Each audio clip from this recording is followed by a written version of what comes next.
Good evening, I'm Charlotte McBride. Good to see you here. I'm Lorenzo Hall. We begin with the story you saw first on WUSA 9. Federal agents shut down a pharmacy in Charles County. The owner and employee facing drug and sex charges. WUSA 9 was there exclusively to see DEA agents raid the Northgate Care Pharmacy in Waldorf earlier this morning.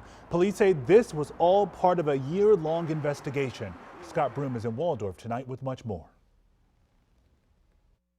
Despite already pleading guilty to felony drug charges, pharmacist Vincent Ippolito in his Northgate Care Pharmacy here in St. Charles is still in business. And until this Drug Enforcement Administration raid this morning, there were opioids on the shelf here still for sale.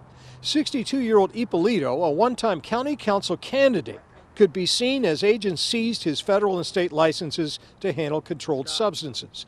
Ippolito and an employee, Denise Shiflett, have already pled guilty to felony charges of selling oxycodone to people without prescriptions. But Ippolito continues to run his pharmacy while waiting to be sentenced next month. Residents like Tamaya Bannister are angry. That's shocking, just to be down here in Charles County to be doing that type of stuff. He just needs to go. Yeah, that's not what we do down here. We would see different things that were very noticeable in the parking lot. Aaron Johnson runs a neighboring business. Shane Todd is the assistant special agent for the Washington division of the DEA who supervised the seizure of enough drugs to fill the back of a government van. He would use at least one employee to divert the drugs and sell them on the street, flooding the streets of Charles County and surrounding communities with these opioids.